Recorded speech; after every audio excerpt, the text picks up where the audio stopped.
Hello दोस्तों, आज मैं अपनी कहानी लिखने जा रही हूँ। ये कहानी आज से 2 साल पहले की है और सिर्फ 18 साल होने पर अभी 6 महीने बचे थे। मेरे परिवार में पापा, मम्मी और 2 छोटी बहनें हैं। मम्मी पिंकी के जन्म के बाद से ही बीमार चल रही थी और एक दिन उनका देहांत हो गया। हमारी रिश्तेदारी में सिर्फ एक ही बुआ है जो दूसरे शहर में रहती है।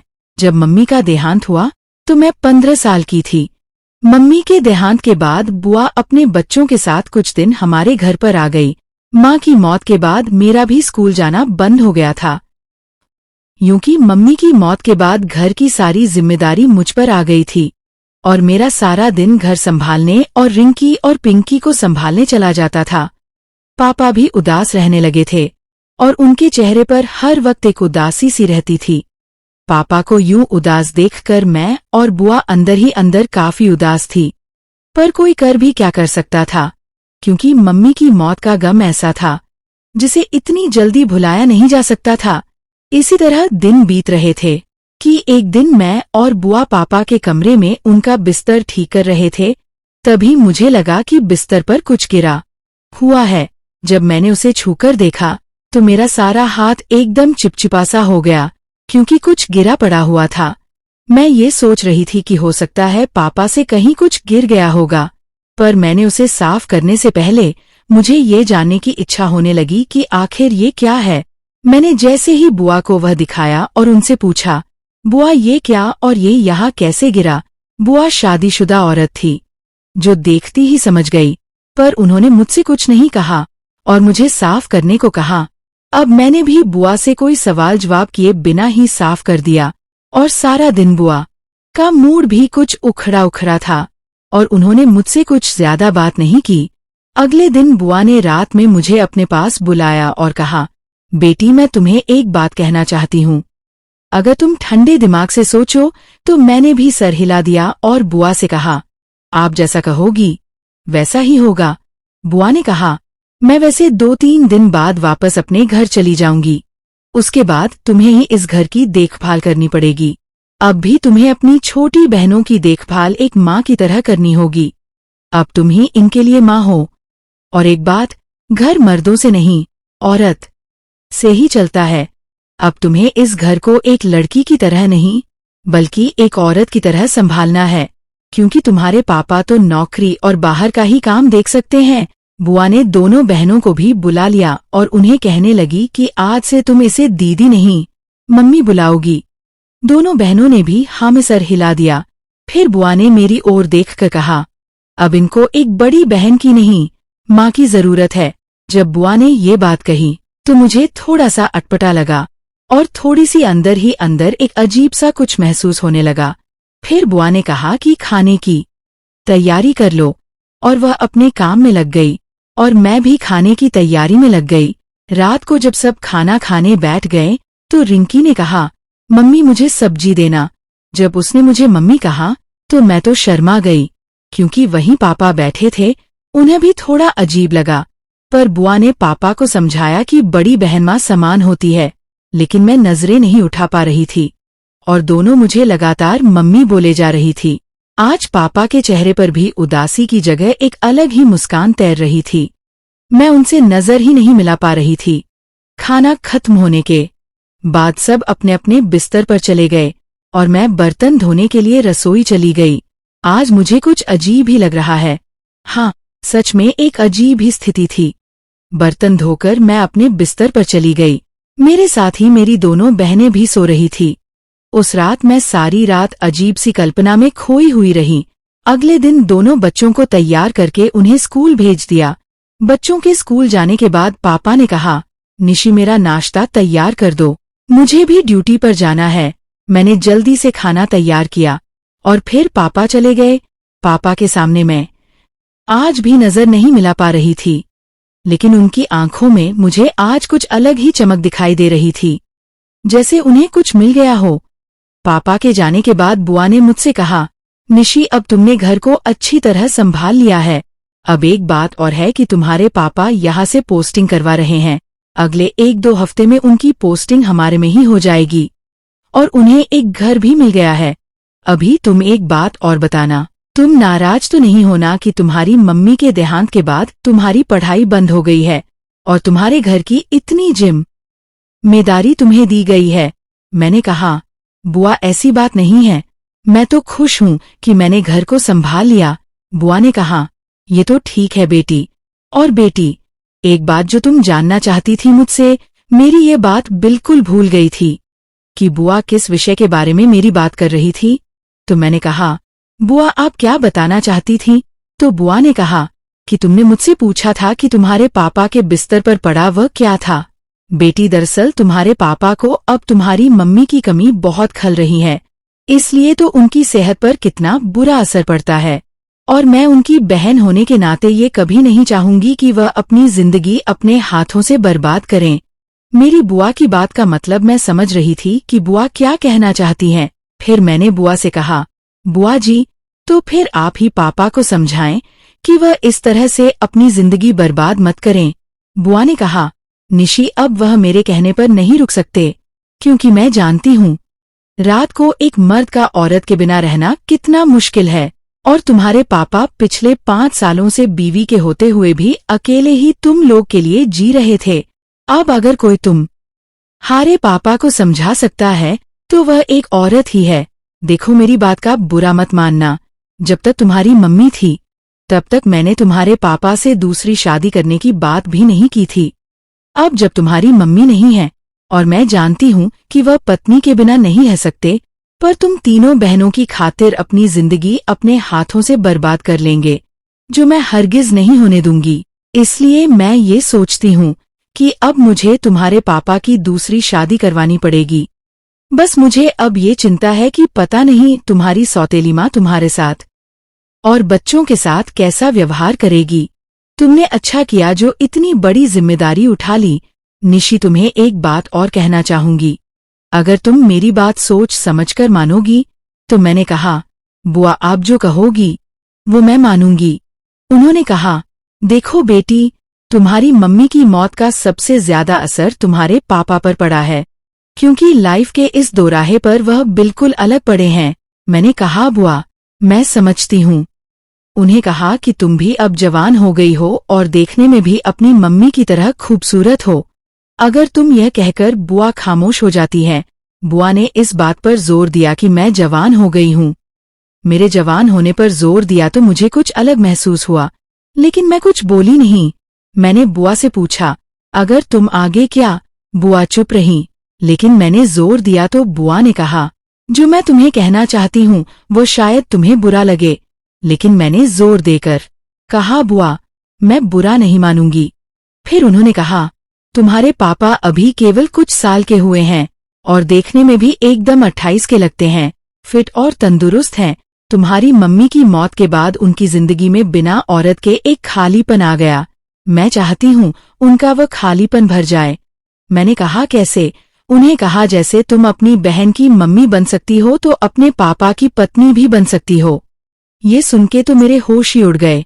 मैं सिर्फ 15 साल की बच्ची थी, अपने पापा के बारे में ऐसा सोच भी नहीं सकती थी कि मैं पापा से शादी करके उनकी पत्नी बनूंगी और उनके बच्चों की मम्मी बनूंगी। बुआ ने ये क्या कह दिया? काफी देर तक एक खामोशी रही। फिर बुआ ने ही कहा, क्या हुआ निशी? मैंने कहा, बुआ ये आप क्या बोल रही? ऐसा नहीं हो सकता क्योंकि वह मेरे पापा हैं। बुआ ने कहा, मुझे पता था तुम ऐसा ही बोलोगी, इसलिए मैं तुम्हें नहीं बताना चाहती थी। तुम लोगों को तो सिर्फ अपनी फिक्र है और दूसरे की नहीं। तुम तो 2 और 3 साल बाद शादी करके अपने घर चली जाओगी और फिर तुम्हारी बहनें भी चली जाएंगी। तुमने सोचा अकेला जीना कितना मुश्किल है। अगर पापा ने दूसरी शादी किसी और लड़की से कर ली तो वह तुम्हारी बहनों के साथ तुम्हारे साथ पता नहीं कैसे बर्ताव करेगी। तुम ही देख लो, तुम्हारी मम्मी जिंदा थी तब तुम्हारे पापा कितने खुश थे, और अब देख लो उन्हें एक औरत के प्यार की जरूरत है। अगर किसी दूसरी लड़की के साथ शादी कर भी ली जाए तो पता नहीं वह कैसे निकलेगी। वैसे भी अभी वह जवान है, स्मार्ट है और तुम भी काफी खूबसूरत हो, अपने पापा को खुश रखने के काबिल हो। जवान लड़की को इस उम्र में साथी की बहुत चाहत होती है। वह तुम्हें हर तरह से खुश रख सकते हैं। अपने पापा से शादी करके तुम अपने पापा का जीवन और अपनी बहनों का भविष्य के साथ खुद भी एक अच्छी जिंदगी जी सकती हो। ये बात बुआ की बिल्कुल सच है। मेरा दिल थोड़ा सा पिघलने लगा। मैं पापा के बारे में सोचने लगी। सोचते सोचते ही बुआ ने मुझसे पूछा, क्या ख्याल है? बुआ को भी लगा मैं पिघल रही हूँ। बुआ ने कहा, निशी, तुम ये मत सोचो कि तुम्हारे पापा हैं। बस एक बार सिर्फ ये सोचो कि वह एक इंसान ही है और तुम उनकी बेटी नहीं, एक औरत हो। क्या कमी है तुम्हारे पापा में? अभी भी बहुत सुंदर जवान हैं और मुझे यकीन है कि अगर तुम्हारे पापा आज भी तुम्हारे जैसी किसी लड़की को प्रपोज कर दे तो शायद ही मना करें। तो फिर तुम क्यों नहीं? वो तुम्हें हर तरह से खुश रखेंगे। तुम दोनों एक दूसरे को अच्छे से जानते हो, क्योंकि मानो अगर एक बार तुमने कहा था तुम्हें अपनी जिंदगी में कभी अपने इस फैसले पर पछताना नहीं पड़ेगा, इतनी खुशी मिलेगी तुम्हें। बोलो तुम क्या कहती हो? मैंने कहा, हुआ वह मेरे पापा है, मैं उनकी बेटी हूँ। उन्होंने मुझे पैदा किया है। मैं अभी सिर्फ 15 साल की बच्ची हूँ, अभी हाई स्कूल भी पास नहीं किया। वह कभी नहीं मानेंगे। बुआ, मुझे कुछ समय चाहिए सोचने के लिए। बुआ ने कहा, 2 घंटे बाद तुम्हारे पापा घर आकर मुझे बस स्टैंड छोड़कर आएंगे, तब तक तुम सोच लो। मैंने कहा, ये तो बहुत थोड़ा टाइम है। बुआ ने कहा, सिर्फ 2 घंटे का टाइम ही तुम्हारे पास। तुम्हें ही फैसला करना है कि तुम मेरी भाभी बनोगी या मैं तुम्हारी बुआ ही रहूंगी। उसके बाद बुआ दूसरे कमरे में जाकर पैकिंग करने लगी। मैं अपने कमरे में ही पापा के बारे में सोचने लगी। मेरे पापा की हाइट 5 फीट 11 इंच के आसपास ही है और लंबे चौड़े हैं और दिखें मैं बिल्कुल संजय दत्त की तरह है। उम्र 28 के लगभग दिखते हैं। पता नहीं यूं आज उनके बारे में सोचते हुए मुझे एक औरत होने का एहसास हो रहा था। जब से बहनों ने मुझे मम्मी कहना शुरू किया तभी से मैं पापा की तरफ खींची जा रही थी और आज बुआ ने ये कहकर तो मुझे और उनके पास ढकेल दिया। वैसे मेरे पापा दिखने में बहुत हैंडसम और गोरे थे। वो इतने उम्र होने के बावजूद ही इतने बड़े नहीं लगते थे, बल्कि उनको देखकर तो ऐसा लगता था कि अभी उनकी उम्र 28 के आसपास है और उनको देखकर किसी को यकीन ना हो कि वो शादीशुदा है और 3 लड़कियों के पिता है। बल्कि जब मेरे उनके साथ कहीं जाऊं तो लोग कहते और सोचते थे कि वह मेरे पति हैं या फिर मेरे बॉयफ्रेंड है। उनको देखकर मेरी सहेली कहती थी, देख निशी, हमारे जीजा जी आ गए। जजू को अपनी जलेबी खिलाई कि नहीं? मैं धत कहकर शर्मा जाती थी। मैं तो क्या, कोई भी मेरे जैसा लड़की उनकी ओर आकर्षित हो सकती थी, क्योंकि एक लड़की अपने होने वाले पति में जो चाहती ही वह सब गुण पापा में थे और उनको देखकर कोई लड़की उनको अपना जीवन साथी चुनने के लिए तैयार हो सकती थी, क्योंकि पापा एक औरत को हर तरह से खुश रख सकते थे, मन से, धन से। और जब बुआ ने मुझसे कहा था कि पापा मुझे हर तरह से खुश रखेंगे, तो मैं बुआ का मतलब समझकर शर्माने लगी, क्योंकि बुआ का मतलब पापा को मुझसे खुश करने के लिए मेरी तसल्ली से थी। मैं उठकर कमरे के ड्रेसिंग टेबल के पास पहुंच गई। मैंने एक लाल रंग का सलवार कुर्ता पहन रखा था। जैसे ही मैंने आईने की तरफ देखा, खुद को देखकर शर्मा गई। मैं शीशे में देखकर सोचने लगी, क्या सच में शादी के लायक हो गई? क्या मैं किसी के पत्नी बनने के लायक हो गई? मुझे खुद ही मेरे सवालों का जवाब मिल गया। मैं ये सब सोचकर हैरान हो रही थी कि मुझे ये क्या हो रहा था। आज से पहले ऐसा कभी नहीं हुआ और मैं पापा के बारे में सोचती धीरे धीरे खुद को मुस्कुराने लगी और खुद से ही बात करते कहने लगी, क्या सच है, मैं इतनी बड़ी हो गई हूँ कि किसी की पत्नी बनने के काबिल हो गई हूँ। ये सोचते ही मुझे बहुत खुशी होने लगी थी। बुआ ठीक ही तो कह रही थी और मैं अपने बालों को ठीक करते हुए खुद से कहने लगी, मैं भी पापा की तरह डसम जवान और तंदुरुस्त जीवन साथी की कल्पना करती थी, तो पापा जी क्यों नहीं? मेरी तमन्ना पूरी होने के साथ मेरी बहनों का भी भविष्य सुरक्षित हो जाएगा। कोई अनजान मेरे साथ पता नहीं कैसे बर्ताव करेगा। वह मेरे पापा है। मैं जानती हूँ मुझे बहुत प्यार करेंगे, पर डर लगता है कि मैं उनको झेल भी पाऊंगी कि नहीं और उनका साथ कैसे दे पाऊंगी। फिर मैंने सोचा, आज नहीं तो कल किसी ना किसी की पत्नी बनकर संभालना ही है, तो फिर पापा को क्यों नहीं संभाल सकती? आखिर वह एक मर्द ही और मैं एक औरत हूँ और पापा भी आज जल्दी आ गए। जैसा ही मुझे इस बात का एहसास हुआ कि मेरे हाथ कहाँ पर है, तो मैं शीशे में खुद को देखकर ही शर्मा गई। तभी वहाँ पड़ी पापा की तस्वीर पर मेरा ध्यान गया।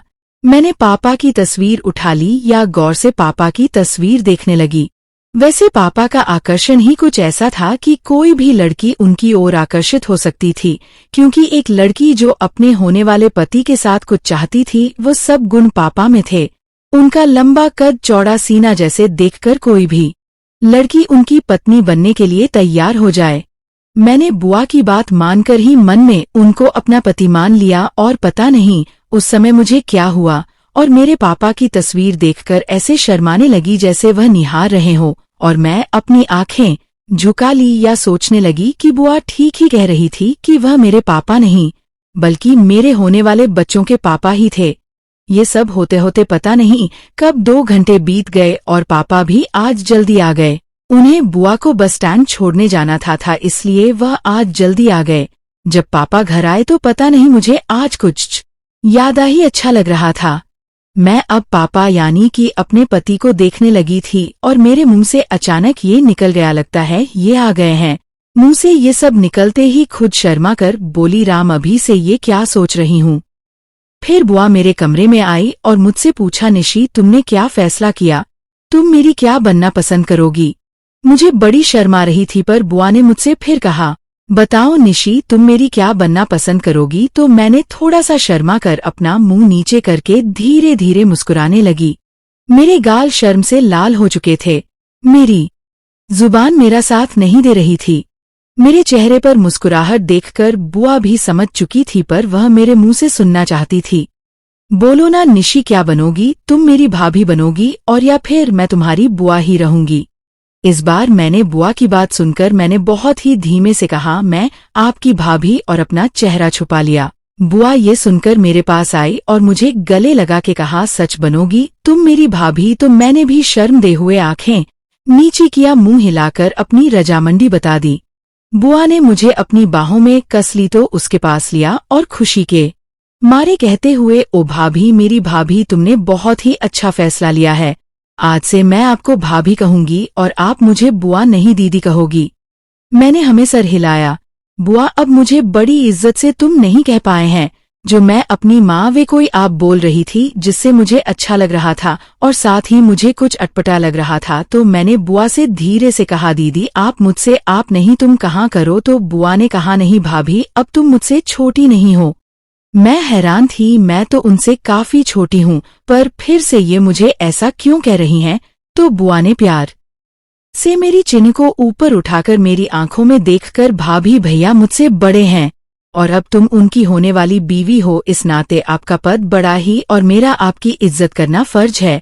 मैं बुआ की बात का मतलब समझ चुकी थी। फिर बुआ मुझसे एक बार और गले लगाकर मेरी आंखों में देखकर बोली, भाभी अब से इस घर की लक्ष्मी हो, इस घर की इज्जत, इस घर की मालकिन, और सबसे बड़ी बात भाभी, अब से तुम इस घर की ही नहीं हो, भैया के दिल की भी मालकिन हो। बुआ ने मुझसे एक शरारत के लिए कहा था जिससे मैं बुरी तरह से शर्मा गई। बुआ ने फिर मुझसे कहा, भाभी मुझे यकीन है कि जिस तरह तुमने घर को संभाला उसी तरह से आप भैया को भी संभालोगी। मैं धीरे से बोली, बुआ मैं कोशिश करूंगी। बुआ बोली, भाभी अब से बुआ नहीं दीदी कहाँ करो, भैया से रिश्ता बदलेगा तो मुझसे भी बदलेगा ना। भैया तुम्हारे पति हुए तो उनकी बहन तुम्हारी ननद, क्यों सही कहा ना। और तुम्हारी मम्मी और मेरा रिश्ता ननंद भाभी से बढ़कर एक सहेली जैसे था। हम दोनों आपस में सब कुछ शेयर करते थे और आपस में काफी पल गहरी सहेली की तरह बिताते थे। अब से तुमने उनकी जगह ले ली है। फिर बुआ ने शरारत करते हुए कहा, भाभी कोशिश क्या करनी है, भैया को तो संभल ही लोगी। और बुआ ने जिस तरह से मुझे कहा कि पापा को संभाल लूंगी, मैं शर्मा गई कि बुआ किस तरह से बोल रही है कि मैं पापा को संभाल लूंगी। मुझे पापा को एक पत्नी की तरह संभालना था। फिर बुआ मुझे मम्मी की अलमारी के पास ले गई और मम्मी की अलमारी खोलकर मम्मी की कुछ और गहने दिए और एक हार जो बहुत ही सुंदर था मुझे देते हुए कहा, भाभी ये हार इस घर की बहू को दिया जाता है और अब से तुम इस घर की बहू हो तो इस पर सिर्फ तुम्हारा हक है। बुआ ने सारी साड़ियों के ब्लाउज मेरे ही नाप के बनवा रखे थे, शायद वह काफी दिन से इसकी तैयारी कर रही थी। फिर मैंने धीरे से बुआ से कहा, दीदी पहले आप इनसे तो बात कर ले कि उनको ये सब मंजूर है कि नहीं। तो बुआ मुझसे छेड़ हुई बोली, अभी से ही उनको। और फिर मुझे पायल देते हुई बोली, अच्छा है अभी से आदत डाल लो क्योंकि औरत अपने पति का नाम नहीं लेती है। फिर बुआ ने कहा, आप उसकी चिंता मत करिए, मैं बात कर लूंगी। मेरा दिल कह रहा था कि पापा इस रिश्ते से मना कर देंगे, लेकिन मुझे इस बात की उम्मीद तो कम थी। मुझे कम इसलिए लग रही थी कि किसी भी मर्द को मेरी जैसी पत्नी मिले तो मना नहीं कर सकता। फिर मैंने कहा, दीदी। बुआ बोली, हाँ भाभी बोलो, कुछ कहना है। मैं बोली, दीदी अगर ये शादी होती ही तो बच्चे, मेरा मतलब रिंकी और पिंकी, उनकी मम्मी मैं ही रहूंगी। बुआ बोली, ये भी कोई कहने की बात है, तुम ही उनकी माँ रहोगी, कोई उनको कुछ नहीं बताएगा। पर भाभी मैं तो कहती हूँ, उनकी माँ तो तुम हो, और भैया के साथ शादी के बाद आप लोग एक बच्चा कर लो। बुआ के मुंह से पापा और अपने बच्चे की बात सुनकर मैं शर्म से पानी पानी होते हुए चेहरा झुकाकर धीरे से बोली, दीदी मैं बच्चे के लिए मना थोड़े ही कर रही हूँ, पर मैं उस लायक तो हो जाऊं। दीदी मुझे 6 साल का समय तो दो। मैं तो बस ये कह रही हूँ कि और बच्चे होने से आपके भैया का प्यार रिंकी और पिंकी के लिए कम ना हो, और तब तक ये बच्चे भी बड़े और समझदार हो जाएंगे, हमारा प्यार भी नहीं बटेगा। बुआ बोली, तुम क्या कुछ सोच रही हो, ऐसा कुछ नहीं होगा, बस तुम दोनों को प्यार होना चाहिए। बुआ शरारत करते हुए बोली, मैं सब समझती हूँ, तुम अभी क्यों मना कर रही हो, ताकि अपने पापा के साथ। मैंने कहा, धत दीदी कैसी बातें कर रही हैं। दीदी बोली, अपनी भाभी के साथ मजाक भी नहीं कर सकती, अब हम सहेली हैं ननद भाभी होने के साथ। फिर पापा उनका सामान उठाकर गाड़ी की डिग्गी में रखने लगे। फिर बुआ ने कहा, भाभी तुम भी हमारे साथ बस स्टैंड चलो। मैंने पापा की तरफ देखा तो उन्हें बैठने का इशारा किया। मैं जैसे ही पिछली सीट पर बैठने लगी, बुआ ने कहा, निशी तुम यहाँ बैठो, और मुझे आगे बैठा दिया। मैं आगे बैठ गई, लेकिन आज आगे बैठने का कुछ अलग ही माहौल महसूस कर रही थी। हम बस स्टैंड पहुंच गए और बुआ को बैठाकर घर की तरफ चल दिए। पापा वापसी में गाड़ी में बैठे मुझे चोर नजरों से देख रहे थे, साथ में हल्का हल्का सा गुनगुना भी रहे, और इसी तरह हम घर पहुंच गए। मैंने पापा से पूछा कुछ चाहिए तो उन्होंने चाय मांगी और वह अपने कमरे में चले गए। मैंने भी अब बच्चों के लिए खाने की तैयारी कर ली है कि वह स्कूल से आकर ही खाना खाते हैं। शाम को मैं खाने की तैयारी करने लगी और टीवी देखने लगी। वैसे तो हम सब एक साथ खाना खाते थे, लेकिन आज मैंने पापा और बच्चों को पहले खाना खिलाया। पापा ने मुझे भी साथ बैठकर खाने को कहा, तो मैंने कहा, आप लोग खा लीजिए, मैं बाद में खा लूंगी, और सब खाना खाकर अपने कमरे में चले गए। मैं पापा के झूठे बर्तन उठाने लगी। फिर मैंने कुछ सोचकर उसको वही रहने दिया और पापा के झूठे बर्तनों में ही खाना खाया और झूठे गिलास से ही पानी पिया। आखिर एक पत्नी का धर्म होता है पति का झूठा खाना, और मैंने अभी से पापा को अपना पति मान लिया था। पता नहीं मैं ऐसा क्यों कर रही थी, लेकिन आज मैंने जैसे ही पापा के झूठे गिलास से पानी पीने के लिए उसे अपने होठों से लगाया, मुझे आज अलग ही फील हो रहा था। मुझे बड़ा ही अजीब और अच्छा लग रहा था। मुझे लगा कि बुआ ने कहा मेरे और पापा के रिश्ते के बारे में मैंने खुद ही सोचा हो और मुझे इमोशनल करके इस रिश्ते के लिए राजी कर लिया हो, और मैं भी ना समझ जो हाँ कर बैठी, पर पापा जो इस रिश्ते के लिए कभी हाँ ना करे, हो सकता है पापा को इस बारे में पता ही ना हो। आखिर मेरी बेटी थी, मैं ये जानने के लिए कि पापा ने इस रिश्ते के बारे में मुझे पता भी है कि, और फिर बुआ ने खुद अपने मन से इस नए रिश्ते को जोड़ने के कदम बढ़ाए ही। मुझे पापा से इस बारे में बात करनी चाहिए। मैं पापा के रूम के पास पहुंची और जैसे ही मैं अंदर जाने लगी तो खिड़की खुली देखकर मैं रुक गई, और जो मैंने पापा के रूम में देखा मुझे अपने सवाल का जवाब मिल गया। आज सुबह पापा जिस तरह से मुझे देख रहे थे, मुस्कुरा रहे थे, वह एक पिता की नजर नहीं थी। मैं समझ गई बुआ ने पापा को सब कुछ पूछकर किया है। मैं अभी पापा से शादी के बारे में मेरी सोच ही रही थी और पापा ने एक पति की प्रैक्टिस जोर शोर से कर रहे थे। आज इतने दिनों के बाद पापा के चेहरे पर खुशी देखकर मुझे समझ आ गई थी कि बुआ ने पापा से पूछकर इस बात को आगे बढ़ाया है। मेरा कहना था कि पापा को मेरे और उनके बीच नए रिश्ते के लिए कोई ऐतराज नहीं है। मुझे मेरे सवाल का जवाब मिल गया। पापा ने मेरे साथ मैदान में उतरने से पहले अभ्यास शुरू किया था। पापा की इतनी जोरदार प्रैक्टिस देखकर मुझे इस बात का अंदाजा हो गया था कि अब मेरा मुकाबला कितने जोरदार खिलाड़ी से होने वाला है। मैंने भी अब इस रिश्ते को दिल से स्वीकार कर लिया था। मैं अपने कमरे में आ गई, लेकिन मेरी आंखें में नींद कोसों दूर थी। मेरे बिस्तर पर बैठी सोचने लगी। बार बार मेरी आंखों के सामने पापा की तस्वीर आने लगी और सोच के मेरे चेहरे पर शर्म और मुस्कुराहट आ गई कि पापा भी अब मेरे साथ नए रिश्ते को बनाने को उत्साहित थे। अब मैं हाउसवाइफ की तरह सोचने लगी जिसके 2 बच्चे और एक पति है। मैंने बुआ की दी हुई साड़ियां उठाई और ब्लाउज उठाया, एक अच्छी सी साड़ी चुनी और मैचिंग ब्लाउज सेलेक्ट किया।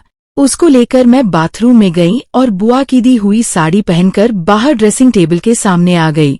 फिर मैंने मम्मी के गहने उठाए और एक एक करके सब गहने पैरों में, पायल गले में, हार हाथों में, सोने की चूड़ियां और मांग का टीका सब पहनने के लिए आखिर में एक चुटकी सिंदूर और मम्मी का मंगलसूत्र अपने गले में बांध के देखा तो मैं काफी सुंदर दिख रही थी। अब मैं बिल्कुल नई नवेली दुल्हन की तरह लग रही थी। मैं अपने आप को इस रूप में देखकर खुद ही शर्मा रही थी। अगले दिन रविवार का दिन था। पापा बोले, निशी चलो कहीं बाहर घूम के आते हैं। मैं परेशान हूँ पापा, आज इतने खुश कैसे हैं और मुझे कुछ अलग ही नजर से देख रहे हैं। फिर मुझे पापा का मुझे इस तरह से देखना अच्छा लग रहा था। मैं ये सोच के खुश भी थी और थोड़ी परेशान भी। फिर सोचा जो होगा देखा जाएगा, आखिर मुझे संभालना ही होगा क्योंकि अब वह मेरे पति जो बनने वाले थे। तो पापा की बात सुनकर पापा से बोली, जी पापा। और फिर मैं और बच्चे नहा धोकर तैयार हो गए तो पापा ने एक पैकेट मुझे दिया और कहा, ये निश ये लो। जब मैंने उनसे पूछा कि ये क्या है तो पापा ने कहा, ये तुम्हारे लिए ड्रेस ही है और मैं चाहता हूँ कि तुम ये पहनकर मेरे साथ घूमने चलो। मैंने पापा से वह पैकेट ले लिया और जब वह पैकेट मैंने खोला तो उसमें एक लाल रंग का सूट और लाल रंग की ही चूड़ियां थी। मैंने वह ड्रेस पहन ली और चूड़ियां भी, और हम गाड़ी की तरफ चल दिए। गाड़ी में रिंकी बोली कि मैं आगे बैठूंगी तो पापा बोले, नहीं बेटा, मम्मी को बैठने दो। अगली सीट पर मम्मी ही पापा के साथ बैठती है। ये सुनकर मैं आगे की सीट पर बैठ गई। मुझे अच्छा लगने लगा। पापा बोले, निशी एक बात कहूं, अगर बुरा ना मानो तो। मैंने कहा, जी कहिए पापा। उन्होंने कहा, जब से दोनों बच्चे तुम्हें मम्मी कहने लगे हैं तो तुम मुझे पापा मत कहो प्लीज। मैंने पूछा, क्यों? तो उन्होंने कहा, क्योंकि तुम भी पापा कहोगी और बच्चे भी कहेंगे, लेकिन तुम्हें बच्चे मम्मी कहते हैं तो इन बच्चों की मम्मी तुम हो। बच्चों का पापा मैं हूँ, इसलिए तुम मत कहो। और अगर कोई बाहर वाला तुम्हें बच्चों के साथ तुम्हें मुझे पापा कहता देखेगा तो क्या कहेगा? मैं एक कामुक मुस्कान के साथ बोली, अगर आपको पापा नहीं कहूं तो फिर क्या कहूं? पापा बोले, तुम्हें नहीं पता। मैं थोड़ा शर्मा कर, जी मुझे कैसे पता चलेगा? मैंने ये कहा, आप ही बता दीजिए क्या कहूं? तो उन्होंने कहा, जैसा रेखा मुझे बुलाती थी। रेखा पापा की बीवी और मेरी मम्मी का नाम था। तुम मुझे वैसे ही बुला सकती हो और मुझे मेरे नाम से, और फिर जैसे तुम्हारी मम्मी मुझे बुलाती थी। बोलो निशी, तुम मुझे वैसे ही बुलाओगी ना? तो मैं अलहड़ सी मुस्कुराती हुई शर्म से ना में सर हिलाया। ये मुझसे नहीं होगा। पापा बोले, क्यों नहीं हो पाएगा?